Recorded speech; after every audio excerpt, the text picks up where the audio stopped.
Irmãos, Deus é tão bom para conosco. Por meio dessa tecnologia, dá para eu gravar essas mensagens e transmitir a palavra de Deus para vocês. Eu espero que essas mensagens sejam uma bênção nessa conferência que os irmãos estão realizando. Então, agora vamos começar no livro dos Salmos, por favor, Salmo 50. E o nosso desejo é ver o que seria um bom equilíbrio financeiro na família. Há tantas questões, tanta confusão sobre esse assunto, e nós precisamos começar logo na Bíblia. Então, chegando em Salmo 90, eu gostaria de ler versículos de 7 a 12 desse salmo, tá bom? Então, Salmo 50, versículos de 7 a 12. Aqui a palavra de Deus nos diz: Ouve, pois, povo meu, e eu falarei, ó Israel, e eu protestarei contra ti. Sou Deus, sou o teu Deus. Não te repreenderei pelos teus sacrifícios ou holocaustos que estão continuamente perante mim. Da tua casa não tirarei bezerro nem bodes dos teus currais, porque meu é todo animal da selva e o gado sobre milhares de montanhas. Conheço todas as aves dos montes e minhas são todas as feras do campo. Se eu tivesse fome, não te o diria, pois meu é o mundo e toda a sua plenitude. Aqui nessa passagem fica muito claro para nós. Deus é o dono de tudo. Em versículo 7, ele diz: Sou Deus, sou o teu Deus. Nós pertencemos a Deus. Ele é nosso dono. E tudo que nós temos em casa, na nossa conta bancária, tudo que nós temos, na verdade, não é da gente, é de Deus. Biblicamente, na nossa filosofia quanto às nossas finanças, precisamos reconhecer essa grande realidade. Deus é o dono de tudo. E se eu quiser algo, ou se eu tiver algo, tudo que eu vejo é de Deus. Ele que criou, ele é o autor, é ele mesmo. Então, o que eu sou? Eu sou simplesmente um mordomo das coisas que pertencem a Deus. Ele coloca algo na minha vida, ele permite eu usar, mas é para eu usar para a glória dele, porque ele é o dono. Eu me lembro de um soldado das Forças Armadas nos Estados Unidos e ele me disse que cada soldado recebe uma arma, e é para cuidar dessa arma e usar essa arma nas batalhas ou qualquer coisa. Quando ele termina o serviço nas Forças Armadas, ele entrega a arma de volta para as Forças Armadas. Ou seja, ele pode usar, mas ele é o mordomo da arma. Somente durante o serviço ele usa. Esse corpo meu não é meu, é de Deus. Ele é o dono. A minha família é de Deus. A minha casa, de Deus. Veículo, Deus. Dinheiro, Deus. Tudo é dele. Tudo é dele. E eu simplesmente sou o mordomo. Isso é revolucionário muitas vezes nas nossas mentes, especialmente no mundo onde todo mundo está lutando para conseguir a próxima moeda, o próximo bem material, e Deus está dizendo: "Espera, eu sou Deus, eu sou teu Deus. Meu é o mundo e toda a sua plenitude." Se os irmãos puderem, eu gostaria de ler outra passagem muito semelhante em 1 Crônicas, capítulo 29. Então, se os irmãos puderem abrir aqui em 1 Crônicas, capítulo 29, eu gostaria de ler alguns versículos aqui, versículos 9 a 16. Aqui diz: "E o povo se alegrou porque contribuíram voluntariamente, porque com o coração perfeito, voluntariamente deram ao Senhor. E também o rei Davi se alegrou com grande alegria.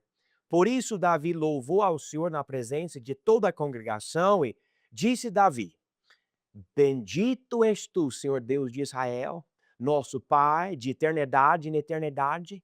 Tua é, Senhor, a magnificência e o poder e a honra e a vitória e a majestade, porque teu é tudo quanto há nos céus e na terra.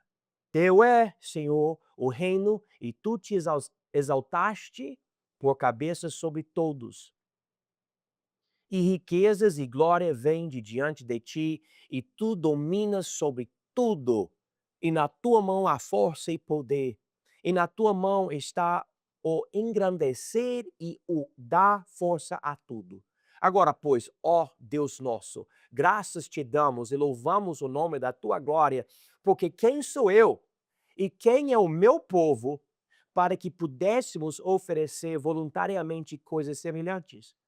Porque tudo vem de ti e do que é teu tu damos.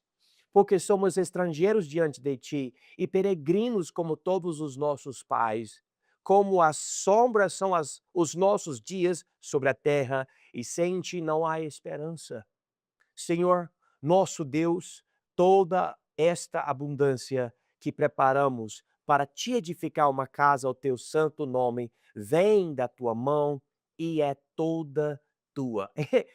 Eu acho tão maravilhoso o jeito de Davi nessa passagem. Ele está louvando a Deus e também fazer uma pergunta. Como é que a gente está dando voluntariamente essas coisas nossas para construir o templo? É porque Deus nos deu. Então ele está dizendo, tudo que é nosso, Deus nos deu. Quando nós estamos dando a Ele, é algo que já é dele, né? Eu me lembro de um senhor, ele frequenta a nossa igreja, ele é membro da nossa igreja, um homem de Deus. E ele falou para mim uma coisa que eu achei bom, e pode ser que você já ouviu. Ele falou: "A gente não está dando ou pagando o dízimo, a gente está devolvendo o dízimo". Isso tocou meu coração, porque realmente é desse jeito. A nossa nossa filosofia financeira, se é bíblica mesmo, é porque a gente já percebeu, olha, Deus é o dom de tudo. Tudo que eu tenho pertence a Ele. E se eu tenho, eu posso usar, mas eu devo usar conscientemente, reconhecendo, é dele. Vamos para outra passagem aqui, João 3:27. Aqui, João Batista, ele disse em João 3:27, desculpa, João 3:27, o homem não pode receber coisa alguma se não lhe for dada do céu. Então é muito claro, você nunca pode dizer: "Ah, eu trabalhei muito, eu mereci isso", e eu também não posso dizer isso. De onde veio a nossa força para trabalhar? O nosso fôlego, os nossos corpos. Tem pessoas em certos lugares que não conseguem emprego. De onde veio o nosso emprego? De onde veio a economia que a gente tem? Quer seja uma boa ou uma economia não tão boa, não importa, o que vem para nós, o que nós aproveitamos, o que nós usamos, nós podemos nos esforçar sempre com tudo que está dentro de nós, mas afinal de contas, a Bíblia diz aqui: o homem não pode receber coisa alguma se não lhe for dada do céu. Outra passagem muito importante. 1 Samuel capítulo 2, versículo 7, se os irmãos quiserem achar. 1 Samuel capítulo 2, versículo 7. Aqui diz: o Senhor empobrece e enriquece, abaixa e também exalta. Sabe quem cria os ricos? Deus. Sabe quem cria os pobres? Deus. Aqui diz: o Senhor empobrece e enriquece, abaixa e também exalta. Se quiserem ver comigo, irmãos, Provérbios 22, versículo 2 diz basicamente a mesma coisa. Aqui em Provérbios 22:2 diz: o rico e o pobre se encontram, e todos o Senhor os fez. Então, nós não devemos olhar nem para a classe financeira da pessoa e automaticamente deduzir: "Ó, esse cara é assim por causa disso". Não, existe um Deus que é soberano. E ele está no controle das coisas. E um dia você pode ter força para trabalhar e no próximo dia você não tem. Um dia você pode ter oportunidade, outro dia você não tem. E não tem nada a ver com os seus esforços, as suas boas obras. Deus é soberano, ele sabe o que está fazendo. Tem gente que mora ou que nasce na China, povo que nasce na África, povo que nasce na Europa ou no Brasil. Quem escolhe nascer, onde nascer? Ninguém escolhe isso. É Deus que escolhe. Então nós precisamos reconhecer: eu nasci onde eu nasci. Eu tenho o que eu tenho. Que Deus seja louvado. Agora, se tudo pertence a Ele, se Ele é o verdadeiro dono, quem sou eu? Eu sou simplesmente esse mordomo. Eu preciso reconhecer a minha responsabilidade e glorificar a Deus com as coisas que eu tenho. Eu não devo usar de uma forma errada. Eu não devo ter preguiça na minha vida. Eu devo ser diligente com as oportunidades, o dinheiro que eu tenho, etcétera. Note algo comigo, irmãos, muito importante. Todos nós, por favor, vamos abrir as nossas Bíblias no livro de Efésios, no Novo Testamento. Efésios capítulo 2.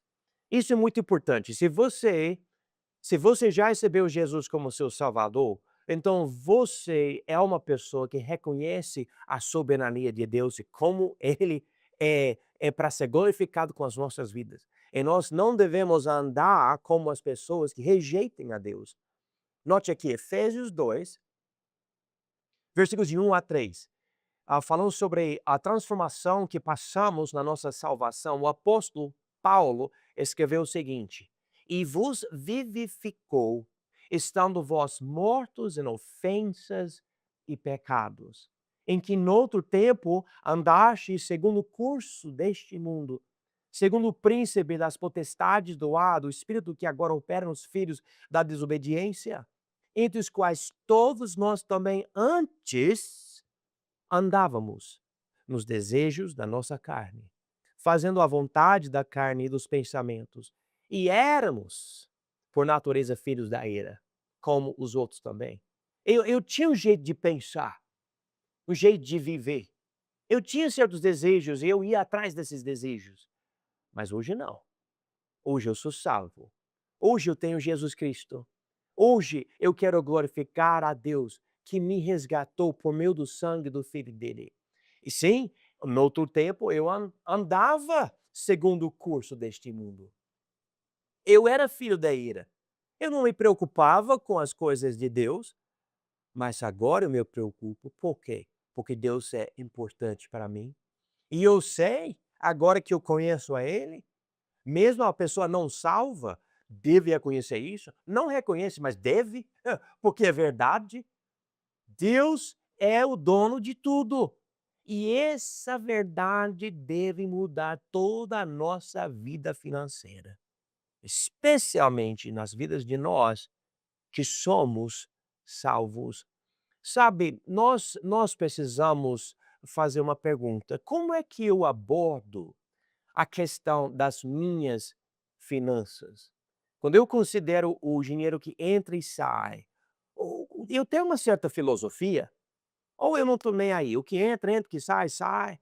Ou qual é a minha mentalidade? Agora que eu sei que Deus é o dono de tudo, que eu sou mordomo nas coisas que eu tenho ou eu tenho acesso a essas coisas, eu devo pensar: "Espera aí, eu não devo ter essa filosofia preguiçosa de: "Ah, tanto faz". Não, agora eu preciso reconhecer, Deus me deu e eu devo usar da melhor forma possível. A nossa situação financeira. Eu quero que vocês, irmãos, consideram a sua situação financeira. Eu imagino que entre os irmãos há uma variedade de situações, né? Pessoas que vão ter mais dinheiro, pessoas que vão ter menos, pessoas que vão ter certos bens materiais, outros não vão ter.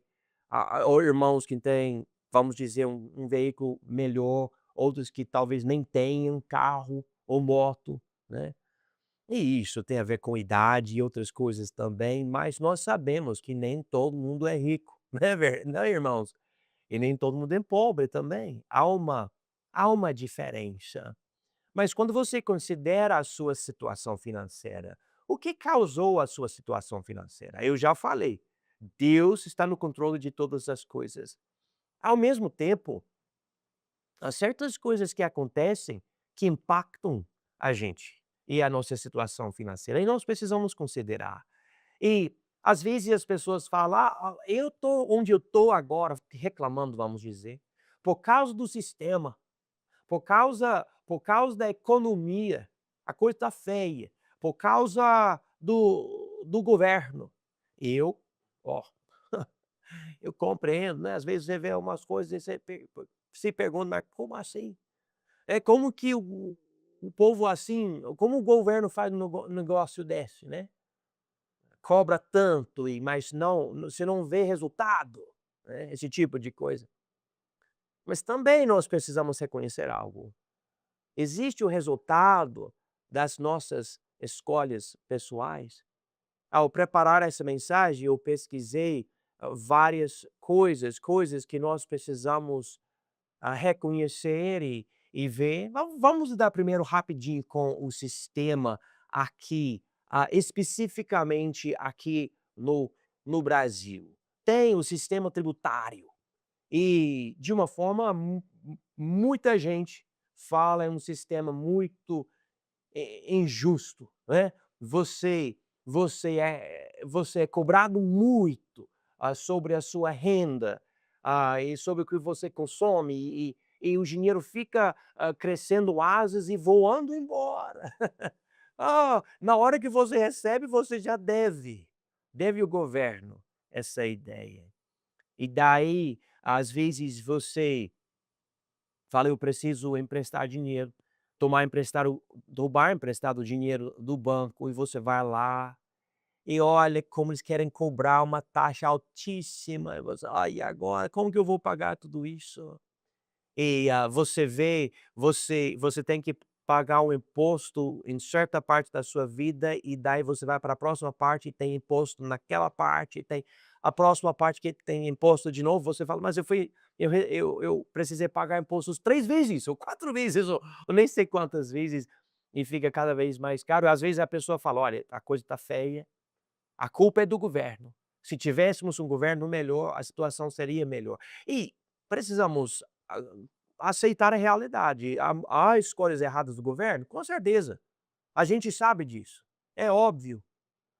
Mas, a gente tem que saber que a Bíblia dá várias dicas dizendo: "Olha, ainda que haja corrupção no governo, também existem as nossas escolhas pessoais". Então eu volto para a ideia da nossa filosofia. Deus é o dom de tudo, e eu sou o mordomo das coisas que ele passa para mim, que ele entrega para mim.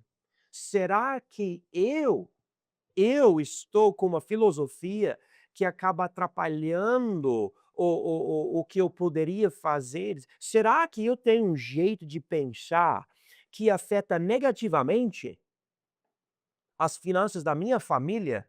E daí a minha família não tem equilíbrio financeiro? Será que há certas compras que eu faço, o jeito de lidar com a conta bancária, ou seja o que for, e eu acabo prejudicando a minha família por causa disso? Irmãos, eu não quero falar isso, mas é a verdade, há muita pessoa que frequenta a igreja, que ouve a palavra de Deus, que não sabe lidar muito bem com o dinheiro que entra, não sabe trabalhar de uma forma boa para manter uma renda e tem tantas coisas atrapalhando. As pessoas falam que há muito divórcio especificamente por causa das finanças. O marido pensa de uma forma, uma certa filosofia, e opera nessa filosofia, e a esposa pensa de outra forma e às vezes o marido compra algo e a esposa fala: por que você comprou isso?". Ou a esposa compra algo e o marido fala: "Amor, não tem dinheiro para comprar isso, como assim?", né, e causa um conflito. Esse é o problema do governo? Não, não é problema do governo, é o problema da gente. a gente aumentou o problema. Se já tem problema no governo, então a gente tem que ficar sábio. Então, ok, eu preciso me controlar.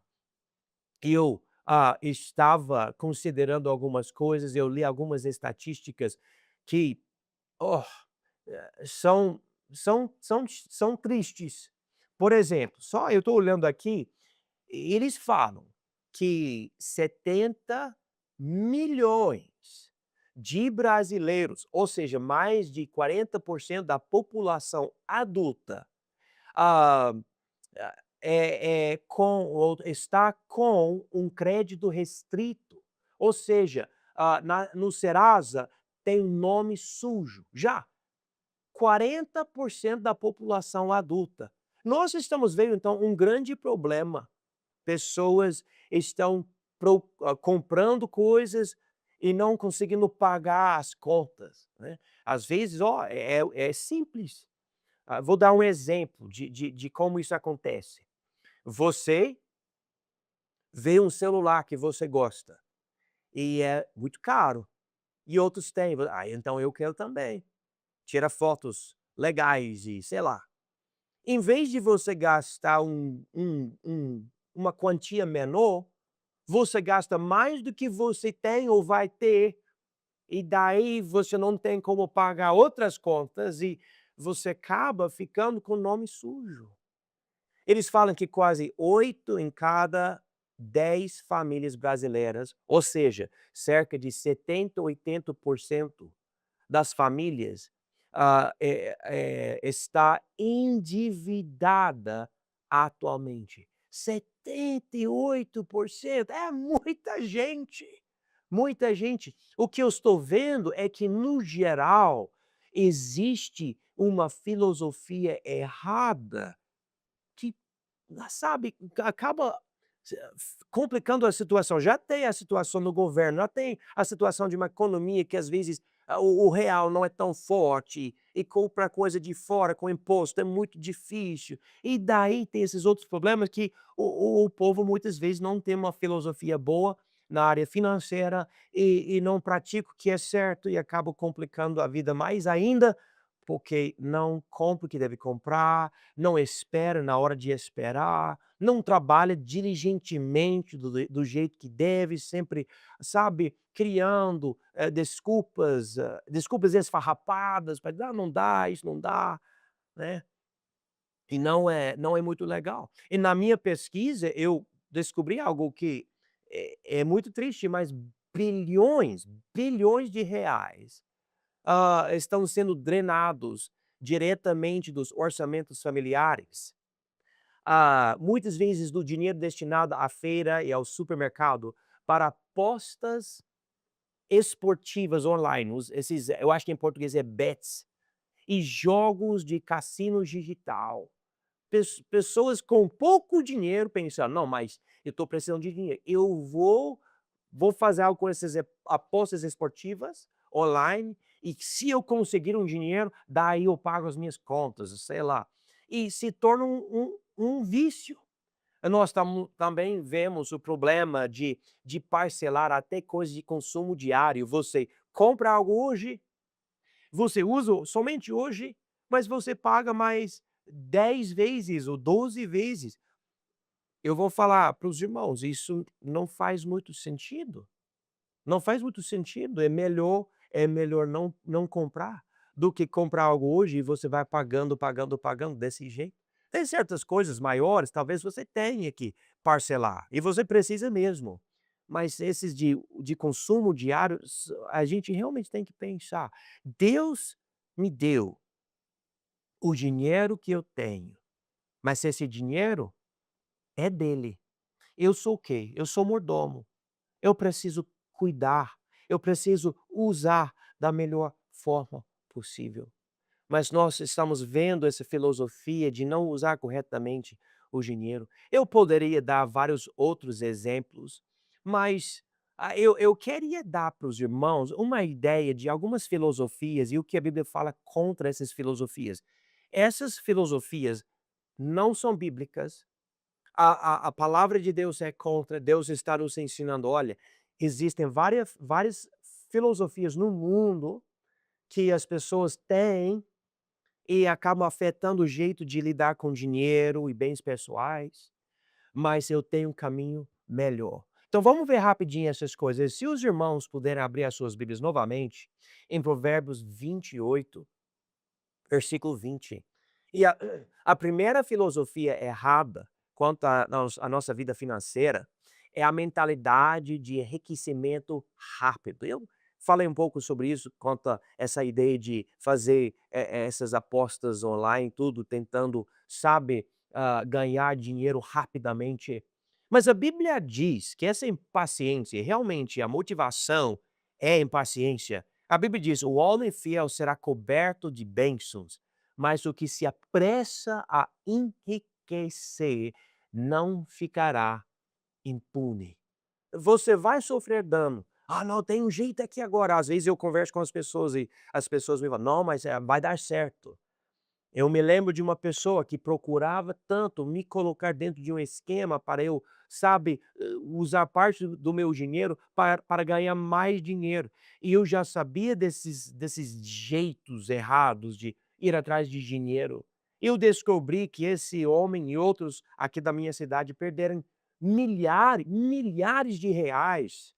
E esse dinheiro ficou com um cara nos Estados Unidos. E aquela empresa, entre aspas, de foi acabou não dando certo para ninguém. Fechou mesmo. E esses ficaram sem esse dinheiro. Às vezes eu ouço histórias de pessoas pensar: "Não, mas eu preciso de dinheiro rápido".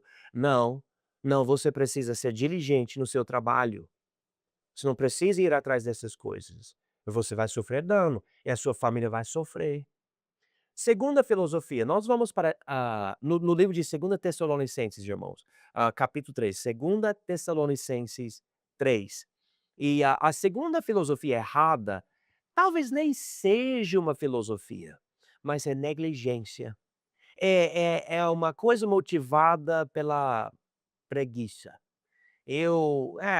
Tanto faz, sei lá, eu não estou muito preocupado, eu tem um jeito, deixa a vida me levar, né, deixa a vida me levar. Mas a Bíblia diz aqui, em Segunda Tessalonicenses 3, versículo 10: "Porque quando ainda estávamos convosco vos mandamos isto, que se alguém não quiser trabalhar, não coma também". Eu vejo aqui, nessa filosofia errada, a ideia de: "Não, bom, se não der para mim", que a pessoa não trabalha, "alguém vai vir me ajudar". E Paulo diz para a igreja: "Olha, se você tiver algum irmão na igreja pedindo coisas, mas ele não faz a parte dele, ele não trabalha, ele é muito preguiçoso, ele não deve comer, porque ele é preguiçoso". Ele não está falando sobre alguém que fisicamente tem problema sabe, não consegue andar, não consegue levantar o braço, não consegue, sabe, fazer nada. E existe em certos lugares, em certas situações, pessoas que realmente querem trabalhar, têm um desejo de serem diligentes, mas fisicamente ou mentalmente ou sei lá, não dá, não consegue. A gente deve ajudar com toda a generosidade. Mas esse povo que tem essa filosofia que nem é filosofia, mas essa negligência, essa preguiça, ele diz aqui: "Se alguém não quiser trabalhar, não coma também". Vamos para agora no Novo Testamento, Mateus 6, por favor. Vamos no primeiro livro do Novo Testamento, Mateus 6, versículo 19. E a terceira filosofia errada é a da acumulação compulsiva. Essa filosofia é motivada pelo medo. Eu tenho que ter isso, tenho que ter isso, tenho que me proteger. Só que acaba comprando e comprando e comprando e comprando e acumulando coisas para, sabe, criar uma barreira contra qualquer perigo. A Bíblia diz aqui em Mateus 6,19: "Não ajunteis tesouros na terra, onde a traça e a ferrugem tudo consomem, e onde os ladrões minam e roubam". Sabe o que acontece? Quando a gente acaba acumulando muita coisa, tem coisa que a gente não usa e fica estragando, a gente nem consegue usar. Outro dia, na nossa igreja, nós realizamos algo que chamamos de um bazar da pechincha, né. Não sei se é o melhor nome, mas eu perguntei para a igreja: "Nós estamos precisando de dinheiro, nós queremos comprar um terreno, será que vocês têm coisas em casa que vocês nunca vão usar? Estão em algum lugar, algum canto da casa, estragando, mas dá para a gente vender e a gente usa esse dinheiro para comprar terreno". Eu falei para os irmãos: "Levanta a mão se você tem algo", e muitas mãos levantadas. E a gente acabou vendendo muita coisa, que ajudou a nossa igreja. Não adianta ficar acumulando coisas. Sabe, uma coisa pode acontecer, um fogo, outra coisa, você perde tudo. Enchente, você perde tudo, né. Nossa fé não pode estar na acumulação de coisas. Esses tesouros aqui vão estragar. Nossa fé tem que estar em Deus. Precisamos confiar nele. Então essa filosofia da acumulação compulsiva não dá. Vamos para a quarta filosofia errada.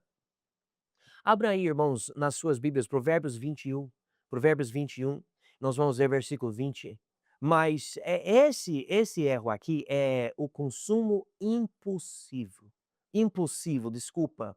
Esse é um desejo motivada por querer algo imediatamente. Eu quero agora, eu vejo e eu quero, eu vejo e eu quero. Eu conheço tantas pessoas que não têm dinheiro para pagar as contas, não têm dinheiro para dar dízimos, para dar as ofertas, para dar para missionários, para dar aos pobres, não tem dinheiro. Por quê? Porque na hora que vê algo que quer, já compra. Pode nem então nem ter dinheiro e usa cartão de crédito, outra coisa, e sofre mais ainda. Provérbios, 21:20 diz: "Tesouro desejável e azeite há na casa do sábio, mas o homem insensato os esgota". O homem insensato, esse tolo, esse homem que não usa a cabeça dele, ele não pensa: "Mas se eu ficar comprando coisas aqui, eu vou ficar com menos dinheiro e menos dinheiro". E há muita pessoa que sofre escravidão, porque tem esse consumo impulsivo. E eu já precisei aprender, outros podem ter coisas que eu não posso ter. Deus, ele enriquece essas pessoas, mas se ele não der para mim, não é para eu ter. Eu preciso aceitar, olha, ah, o que Deus quer dar para mim, ele vai me mostrar e eu vou andar em sabedoria. Algo aqui em casa quebrou, não muito tempo atrás, alguns meses atrás. E, eu quero, a mesma coisa, mas nova, não quebrada, mas Deus não me deu paz para comprar. Às vezes eu tenho dinheiro, só que Deus me lembra: "Olha, mas você tem que pagar aquela conta e tem esse evento da igreja que está chegando, e a sua família precisa disso e daquilo, né. Se você gastar o dinheiro agora, então você não vai ter para as coisas que são mais necessárias". Então a sabedoria diz para mim: "Então não compra agora. Quando Deus permitir, você come, mas agora não". Vamos para a quinta filosofia errada. Vamos abrir as nossas Bíblias em 1 Timóteo capítulo 6. Essa filosofia é o sentimento de merecimento, né, e é motivado muitas vezes pela ganância, mas essa é a ideia que eu mereço, né, eu sou especial, eu sou como os outros têm, então eu mereço. Mas olha aqui, a Bíblia fala algo muito importante aqui em 1 Timóteo 6, versículo 10, diz: "Porque o amor ao dinheiro é a raiz de todos os males, e nessa cobiça alguns se desviaram da fé e se traspassaram a si mesmos com muitas dores". Ele não diz aqui: "O dinheiro é a raiz de todos os males". Nós usamos dinheiro, nós precisamos usar dinheiro, mas o amor ao dinheiro, então esse amor ao dinheiro é a raiz de todos os males. Eu pessoalmente acredito que há muita corrupção nesse mundo, muita coisa errada que acontece, porque tem alguém que ama o dinheiro. Eu me lembro de uma mulher que começou a frequentar a nossa igreja, e ela quis conversar comigo, com minha esposa. Ela foi para nossa casa, sentou no nosso sofá e conversou. E ela falou para mim: "Pastor, eu amo o dinheiro". E na hora que ela falou essas palavras, Eu lembro desse versículo, eu fico assim: "Oh, isso é ruim". E eu percebi na vida dela que ela realmente ama o dinheiro. E quando você ama o dinheiro, você vai fazer coisas ruins mesmo, até contra a sua própria família, outras pessoas que amam você, porque mais importante do que essas pessoas é o dinheiro para você. É um sentimento de merecimento, eu mereço, ou eu quero, sei lá, mas eu vou atrás. Ninguém pode me parar, me proibir. E não é bom essa essa é o boa essa filosofia.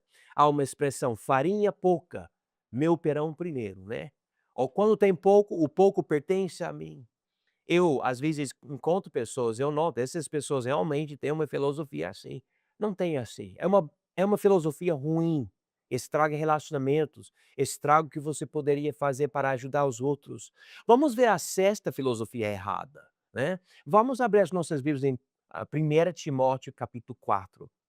1 Timóteo 4. Essa sexta filosofia é a falsa piedade. É outro jeito de enxergar a vida financeira. Mas é realmente uma glorificação da pobreza. É a pessoa que vê toda a corrupção, toda a ganância, e fala: na verdade, Deus quer que a gente seja pobre, né. Os ricos são mentirosos, corruptos, falsos, mas eu sou pobre, né, então eu não sou assim. Uma coisa eu aprendi, irmãos, muitos pobres criticam os ricos, mas quando chega o dinheiro, esse pobre não é mais pobre, ele se torna igual aos outros ricos. Ou seja, não tem nada a ver, não tem nada a ver aqui. Em 1 Timóteo capítulo 4, versículo 4, Deus diz: "Porque toda criatura de Deus é boa, e não há nada que rejeitar, sendo recebido com ações de graças." Deus não é contra dinheiro, Deus não é contra bens materiais, Deus não é contra você comprar algo de qualidade. Presta atenção. Ah, pode ser que você quer novos sapatos e você sabe, se você comprar algo de pouca qualidade, em alguns meses vai estragar, você vai ter que comprar outros sapatos e outros sapatos.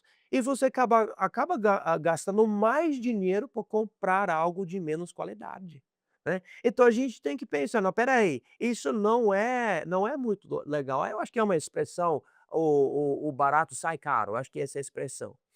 Às vezes a gente: "Não, eu vou comprar algo de melhor qualidade", e eu aprendi isso do meu pai, às vezes você tem que esperar mais, você tem que comprar usado, mas você vê que aquela coisa considerada de mais qualidade é muito melhor, mas você tem paciência e você come na hora certa. Mas não tem essa falsa piedade, essa que quer dizer, esse falso jeito religioso, né, de dizer: "Ah, não, eu sou pobre, eu sou mais santo". Não, não, pobreza não faz ninguém santo, não. Número 7. Vamos ver essa sétima filosofia, abrindo as nossas Bíblias em Deuteronômio 8. Essa filosofia é a da autossuficiência, motivada pelo orgulho. Aqui em Deuteronômio 8, 17 diz: "E digas no teu coração: a minha força e a fortaleza da minha mão me adquiriu este poder." E tem pessoas que têm na cabeça a ideia: "Eu me esforcei e tudo que eu ganhei é meu mesmo", ignorando que é Deus que deu a energia, a oportunidade, o emprego, etc. É Deus que abriu as portas. Que orgulho falar: "A fortaleza da minha mão me adquiriu este poder." Mas existe essa ideia. Eu noto essa ideia muitas vezes, entre pessoas que têm mais condições, pessoas em cidades maiores, pessoas que vão acumulando, acumulando e sabe, e realmente é pessoas que são mais esforçadas. E é bom, o que falta muitas vezes é diligência, é trabalhar quando é difícil, é trabalhar quando ninguém mais quer trabalhar. Mas quando alguém trabalha assim, às vezes acaba caindo em outra armadilha, que é da autossuficiência, ignorando a Deus, e não é bom. E vamos ver a oitava filosofia, abrindo as nossas Bíblias em Provérbios 21. Essa filosofia é do fatalismo. É uma responsabilidade espiritualizada, né. Não sei se você já ouviu alguém falar assim, mas é a pessoa que fala: "Não, mas sabe, ah, eu não consigo essas coisas por causa da decisão de Deus, da soberania de Deus. Então não adianta tentar, porque ele já escolheu", né. Provérbios 21:5 diz: "Os pensamentos do diligente tendem só para a abundância, porém os de todo apressado tão somente para a pobreza". Eu vou falar algo para vocês. Deus criou pobre? Sim. Ele criou rico? Sim. Mas segundo esse provérbio e outros versículos, o pobre não precisa permanecer pobre. Inclusive, sabe o que separa muitas pessoas de ter alguma riqueza, mais dinheiro? O que separa essas pessoas é a falta de diligência. Não sabe trabalhar. Não sabe continuar a trabalhar. Não sabe trabalhar quando está cansado. Não sabe trabalhar quando é difícil. Não sabe trabalhar quando entra na cabeça uma desculpa para não trabalhar, né. É como aquele provérbio, eu não memorizei muito bem em português, mas diz que o preguiçoso diz que há um leão nas ruas, né, ou na estrada, ou seja, há um perigo lá fora, então não vou lá fora, né. E é uma desculpa esfarrapada, foi inventada, criada, né. Porque se você sabia que tivesse, vamos dizer, R$ 20.000 na calçada onde tem o leão, você faria o máximo para pegar os R$ 20.000. Tendo leão não, você vai fazer alguma coisa, né. E é interessante, quando existe a motivação forte o suficiente, o que servia como desculpa não serve mais. Eu vou atrás. Então esse fatalismo é uma filosofia bem errada. Então isso nos leva de volta para a ideia no início dessa pregação. O que é a filosofia bíblica? A filosofia bíblica correta, certa, diante de Deus, é a da mordomia fiel. Mordomia fiel. A Bíblia diz, se os irmãos quiserem abrir as suas Bíblias novamente em 1 Coríntios 4:2. Além disso, requer-se dos despenseiros que cada um se ache fiel. Eu eu não sei se eu vou ficar rico ou pobre. Eu não sei se por um período da minha vida vou ser rico, outro período vou ser pobre. Não sei se isso vai oscilar de vez em quando, mas uma coisa eu sei: Deus é dono de tudo e eu sou mordomo. Eu quero ser um mordomo fiel. A Bíblia diz em primeiro Crônicas 29:14: "Porque tudo vem de ti e do que é teu tu damos". E existe uma coisa que eu quero ouvir quando eu chegar no céu. Está escrito em Mateus 25, versículos 21 e 23. Eu quero ouvir quando eu chegar lá na glória, vendo Jesus. Eu posso ir lá como alguém pobre daqui, ou alguém rico, tanto faz. Mas eu chego lá na presença do meu Senhor, ele fala para mim: "Bem está, servo bom e fiel". Sabe, quando você chegar lá na glória, é isso que você vai querer ouvir. A primeira coisa que você vai querer ver é o sorriso de Jesus. Você não vai pensar sobre o castelo que você queria na terra. Você não vai pensar sobre o dinheiro na sua conta bancária. A única coisa que vai ser importante quando você chega na presença de Jesus é o que ele pensa de você e a sua mordomia. Então, irmãos, vamos adotar essa filosofia bíblica da mordomia fiel. Deus, obrigado pela vida que eu tenho. Obrigado pela família, pelos bens, pelo dinheiro que eu tenho, a saúde. Obrigado por tudo isso. Agora eu quero ver essas coisas como o Senhor vê. E eu quero usar para a tua glória. Eu não quero gastar à toa. Eu não quero jogar fora em coisa que não presta. Eu quero usar para honrar o Senhor com a minha vida. A nossa vida, irmãos, é um vapor, é passageira. Vai rápido. Vai rápido. Às vezes eu olho para a minha vida, eu sou missionário aqui no Brasil, mas eu penso: "O que eu estou fazendo com a minha vida?". Não que eu estou criticando a obra, mas será que estou fazendo o máximo que eu poderia fazer? Será que eu estou realmente fazendo o meu melhor, porque minha vida está passando, irmão, está indo embora. E eu quero chegar ao fim da minha vida e poder dizer: "Eu fiz o meu máximo para Deus". Sabe o que é ruim? Sucesso. Alguém pergunta: "Mas como que o sucesso é ruim?". É ruim quando você tem sucesso na coisa errada. Isto é ruim. Porque você pode pensar: "Nossa, olha a minha vida, olha eu tenho isso, eu tenho aquilo, que vida de sucesso". E daí um dia você passa dessa vida e vai para a próxima, e você entra na presença de Jesus, e ele não chama a sua vida de sucesso, ele chama ela de um fracasso. Por quê? Porque você estava focando nas coisas erradas.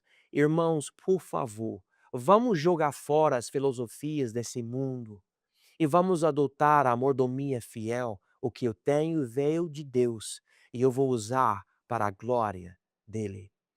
Pai Celestial, eu agradeço, Senhor, pela oportunidade de apresentar a tua palavra. Nos ajude a compreender como o Senhor é bom e como nós devemos honrar o Senhor com o que o Senhor nos dá.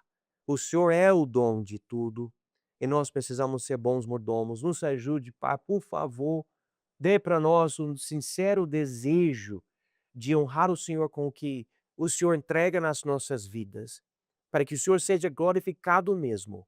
Em nome de Jesus. Amém.